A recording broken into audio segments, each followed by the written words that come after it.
sifatnya negatif, misalnya geng motor, ya kan? Iya. Geng-geng yang suka berantem, tawuran, gitu ya? Iya. Padahal sebetulnya arti dari geng itu adalah satu kelompok yang suka bertemu bersama, bukan satu kegiatan bersama, karena diikat dengan adanya suatu kesamaan, apakah dalam bentuk selera, model, atau hobi, atau kebiasaan, atau apa gitu. Cuman saya nggak tahu nih maksudnya adik nih tujuannya untuk apa nih interview, untuk majalah. Tapi kan sebetulnya kita tidak boleh langsung digiring ke arah geng itu sebagai yang negatif ya. Tergantung.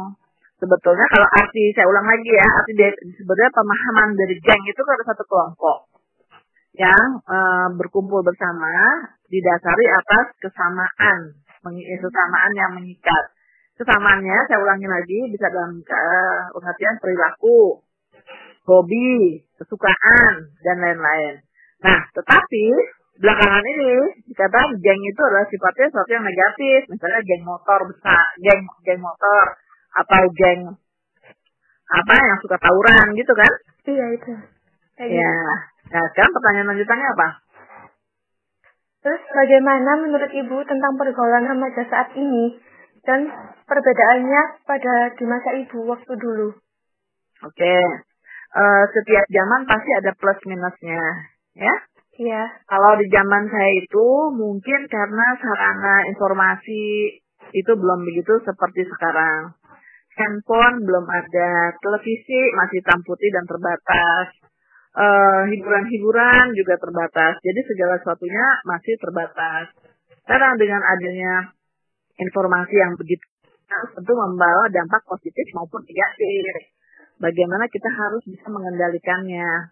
Kalau positifnya, artinya cepat sekali kita bisa mendapatkan berita-berita terbaru. Atau bisa lebih mudah berkomunikasi.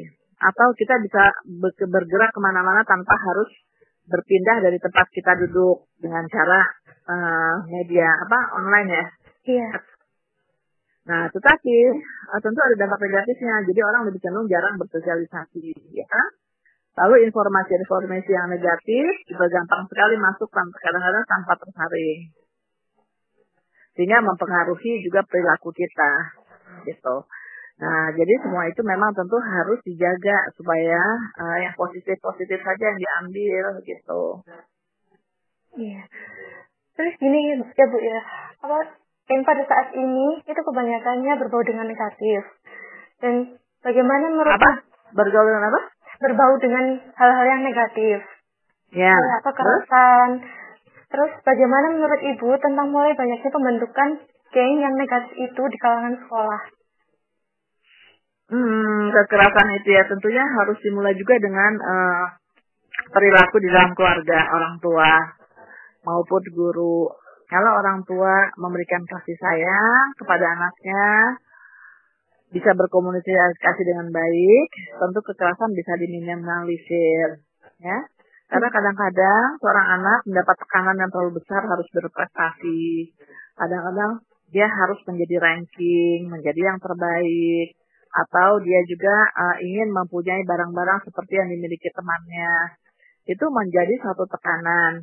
Nah, tekanan itu membuat seseorang itu menjadi lebih gampang terpancing emosinya. Nah, itu pokok permasalahannya diantaranya seperti itu. Karena itu, misalnya, sekarang ini kan sebaiknya tidak menggunakan sistem ranking lagi karena semua anak adalah bintang.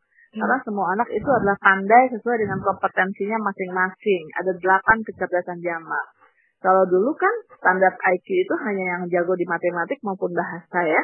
Sekarang ini ada kecerdasan kinestetis, dia pintar menari, pintar olahraga, kecerdasan musikal, dia pandai musik, ngarang lagu, bernyanyi, bermain musik, visual spasial, misalnya dia suka melukis, suka menggambar, fotografi. Banyak. Jadi misalnya dia suka linguistik, dia bisa menulis, membaca, melakukan interview, membuat pancuran dinding. Jadi semua anak pasti itu pandai, tidak ada anak yang tidak pandai.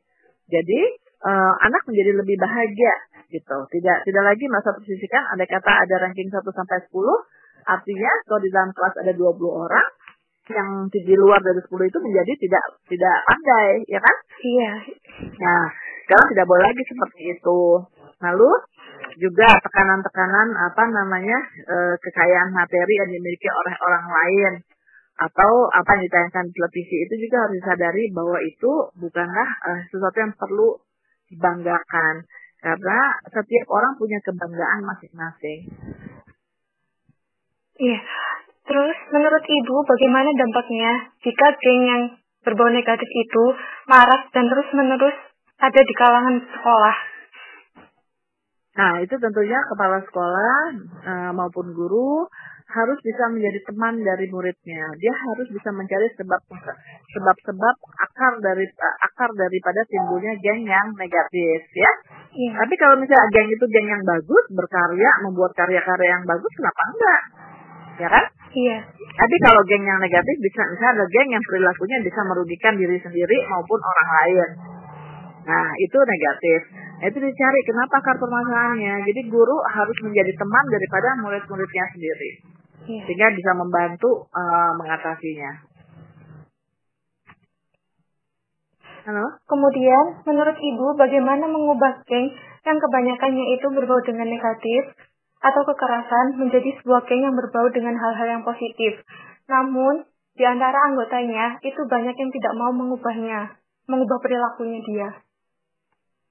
Ya, artinya setelah tentu dilihat dulu sebab-sebabnya apa. Kalau di dalam geng itu ada 10 anak anggotanya. Tentu seorang guru pendidik harus bisa memahami sebab-sebabnya mungkin beda-beda.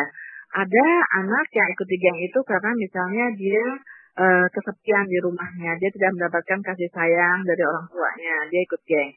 Atau ada juga anak yang merasa tidak pandai di sekolahnya, kurang mendapat penghargaan, sehingga ketika dia masuk geng itu dia merasa mendapat penghargaan. Atau ada juga yang karena dipaksa sehingga masuk geng. Sebab-sebabnya apa? Semua harus dicari. Nah, setelah tahu, ya mungkin yang masih bisa dengan bantuan psikolog tentu ya, yang masih bisa dibimbing, diberikan ini, sehingga geng itu boleh ada geng, cuman beralih ke arah yang positif. Kira-kira kenapa dia ditanya kapan saja diajak bicara apa sih yang dia sukai, hobi apa? Musik kan bagus, nggak apa-apa. Menari juga bagus, tidak apa-apa kan? Kalau dia misalnya suka olahraga, ya disalurkan olahraganya apa gitu. Iya. Kalau misalnya ada yang sulit sekali, ya tentu harus mendapatkan treatment penanganan yang lebih serius. Mungkin ada salah satu kepala gengnya, ya itu yang harus tentu sekarang banyak kok yang dulunya remajanya kepala geng, bandel benar, tapi begitu sudah dewasa dia sangat baik hati dan banyak bermanfaat bagi masyarakatnya. Iya. Kebanyakan kan kalau anggota dari geng yang berbau negatif itu kayak ada masalah di keluarganya maupun di sekolahnya. Namun kalau dia nggak punya masalah apa-apa, terus dia masuk ke geng yang berbau negatif itu, menurut Ibu itu dia itu masuk ke situ itu karena apa, Ibu ya? Nah, kita tidak tahu, harus tanya sama orangnya. Karena kan beda-beda. Bisa aja dia patah hati, dia mencari pelarian, bisa aja kan? Oh, gitu. Atau dia merasa ketidakmampuannya dia di bidang tertentu, dia larinya menjadi anak geng yang negatif ya. Tidak bisa dikatakan sebabnya apa kalau kita tidak ketemu dengan orangnya dan bertanya. Kita tidak bisa membuat asumsi di sini. Ya. Iya. Terus yang terakhir ini, Bu, pesan untuk remaja saat ini yang kebanyakannya itu sulit diatur sama orang tuanya maupun gurunya. Itu bagaimana pesan Ibu? Gimana? Pesan untuk remaja saat ini yang kebanyakannya itu sulit diatur oleh guru maupun orang tua. Dan bagaimana caranya agar tidak terjerumus kepada geng yang berbau negatif tersebut? Ya, saya sekarang ini kan zaman sudah berbeda ya. Iya. Saya rasa antara guru dan murid itu harus saling belajar, saling memahami. Tidak bisa lagi seperti dahulu, misalnya guru menghendaki muridnya seperti ini, A, B, C, D, F. Kan zaman sudah berubah. Guru harus mampu memahami pandangan pola pikir anak yang hidup di zaman sekarang. sehingga dia bisa lebih menjadi guru yang baik, membimbingi. Kalau gurunya hidup di dalam abad yang lain, ya dia sulit untuk membimbing, dia harus bisa masuk dalam dunia itu, lebih bisa turun. Ya. Halo? Oke. Halo? Halo, maaf Bu, tadi suaranya itu nggak jelas. Ya. Guru pengalamannya sudah banyak, ya. Jadi dia sudah lebih panjang, dia harus bisa turun ke dalam dunia anak, harus mau belajar. Yang anak mungkin masih di bawah, masih kecil umurnya, dia belum bisa seperti pengalaman sebanyak gurunya. Nah, jadi guru lah yang harus masuk ke dunia murid. Nah, setelah itu baru bisa menjadi teman, baru bisa menjadi pendidik. Mbak, ini Mbak direkam kan? Nggak dicatat aja kan? Iya, direkam. Karena kalau Mbak catat mungkin takutnya nggak bisa terjangkau semua. Ya, oke. Terus? Ya, Mbak? Udah Bu, itu pertanyaan. Udah? Ya udah, terima kasih banyak ya. Salam Ibu ya. Udah mengganggu waktunya. Salam buat siapa tadi Mbak? Mbak Insi ya? Mbak Lutfia sama Nyimas. Mbak Lutfia sama si Mas.